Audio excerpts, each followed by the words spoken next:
The crystalline throne room of Zarneth had witnessed countless diplomatic encounters, but none quite like this. Queen Shavara, sovereign of the Velkari Empire, sat motionless upon her elevated seat, her forearms folded in a traditional gesture of skepticism. Her scales shimmered with iridescent purple hues that darkened with her growing frustration. "Another human physician," she said, her voice carrying the harmonic undertones that made Velkari speech sound like layered music. "The 15th one your Federation has sent, Ambassador." John Harrison stood before her, a weathered medical bag in his hand and decades of experience etched into the lines around his eyes. Unlike the distinguished physicians who had come before him, graduates of prestigious institutions with revolutionary techniques and cutting-edge technology, John was just a country doctor from Montana who specialized in physical therapy. His credentials were modest, his equipment outdated by galactic standards. "Your Majesty," John said with a respectful nod, "I'm not here to perform miracles with fancy machines or genetic rewrites. I'm here because sometimes the simplest approach is the one everyone overlooks." The Queen's secondary arms twitched, a sign of irritation her courtiers recognized immediately. "Do you mock us, human? The greatest medical minds from 17 systems have examined Princess Lyra. Her neural pathways were severed in the crash. Your own species' doctors declared her condition permanent." "I read their reports," John replied calmly. "They're not wrong about the damage, but they might be wrong about what we can do despite it." In the adjacent recovery chamber, Elsa Winters sat beside the young princess, her gentle voice filling the space between them.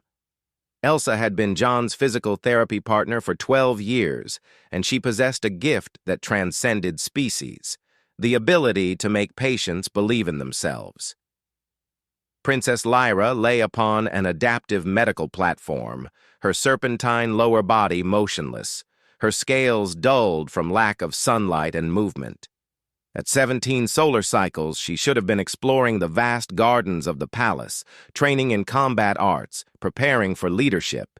Instead, she had spent 2 years in this chamber, her spirit dimming with each passing day. "Your people are beautiful," Elsa said softly, running her fingers over a holographic display showing Velkari anatomy. "Your bone structure, your musculature, it's all so elegantly designed, built for strength and grace." Lyra's violet eyes flickered toward her. "It doesn't matter when nothing works." "Everything works," Elsa corrected gently. "Just not the way you're used to. Your neural pathways might be damaged, but your muscles are intact. Your body remembers movement even if your brain can't send the signals the old way." "That's impossible." "Is it?" Elsa smiled. "On Earth we have a saying, life finds a way. The body is smarter than we give it credit for. It can build new roads when the old highways are blocked. It just needs someone to show it how." In the throne room, John was explaining his approach to an increasingly incredulous court. "Neuroplasticity," he said, "the brain's ability to rewire itself, combined with muscle memory techniques and repetitive movement therapy. We won't fix the severed pathways. We'll build new ones." "Impossible," declared High Physician Cathrax, his crystalline exoskeleton clicking with agitation. "The princess's condition is permanent. We've accepted this." "You've given up," John corrected, his voice hardening. "That's different." The Queen's scales rippled through colors, purple to red to deep blue. An insult from a human would normally result in immediate expulsion. But something in John's eyes, a fierce determination born from decades of helping people society had abandoned, made her pause. "You have 1 lunar cycle," she said finally. If I fail, you're no worse off than you are now," John interrupted. "But if I succeed, your daughter walks again." The following weeks tested everyone's patience. John and Elsa worked with Lyra 6 hours daily, starting with movements so small they were barely visible, flexing a single muscle fiber. imagining movement while electrical stimulation mimicked neural signals, meditation techniques to help her brain visualize new pathways. Elsa proved invaluable, understanding that physical recovery was inseparable from emotional healing. She shared stories of human patients who had overcome similar odds, painted word pictures of Earth's mountains and oceans, gave Lyra something to dream about beyond her chamber walls. "Tell me again about horses," Lyra would whisper during difficult sessions, pain evident in her clenched jaw. And Elsa would describe wild mustangs running free across Montana plains, while John guided the princess's tale through microscopic movements, building strength one impossible increment at a time. The breakthrough came on day 23, a twitch, involuntary, barely noticeable, but present. Then another, and another. John and Elsa exchanged glances but said nothing, not wanting to raise hopes prematurely. By day 35, Lyra could consciously move her lower extremities. By day 47, she could maintain vertical positioning with support. The palace buzzed with rumors, but the queen refused to visit, unable to endure another disappointment. On the final day of the lunar cycle, John sent word to Queen Shavara. "Come to your daughter's chamber. Come now."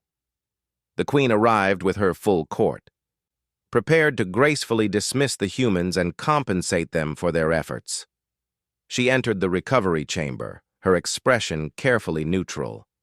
Lyra stood in the center of the room, not held by machines, not supported by anti-gravity fields, standing on her own coiled tail, trembling with effort, scales blazing with renewed color, tears streaming down her face. "Mother," she whispered, "watch." And Princess Lyra took a step, then another, wobbly, uncertain, but undeniably real. The metallic sound of the queen's crown hitting the crystalline floor echoed through the chamber. Shavara crossed the distance to her daughter in 3 strides, all 4 arms embracing Lyra as both collapsed to the ground, the queen's harmonics breaking into what could only be described as sobbing.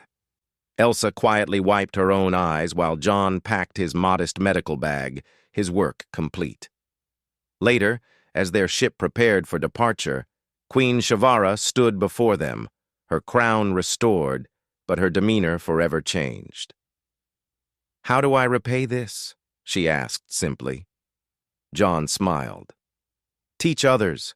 The technique works. Share it. And remember that sometimes the most advanced solution is teaching a body to remember what it already knows." "Humans," the queen said, her harmonics carrying new warmth, "are far more remarkable than we credited." As their vessel lifted away from Zarneth, Elsa looked at John. "Think they'll actually share the technique?" John watched the planet shrink below them.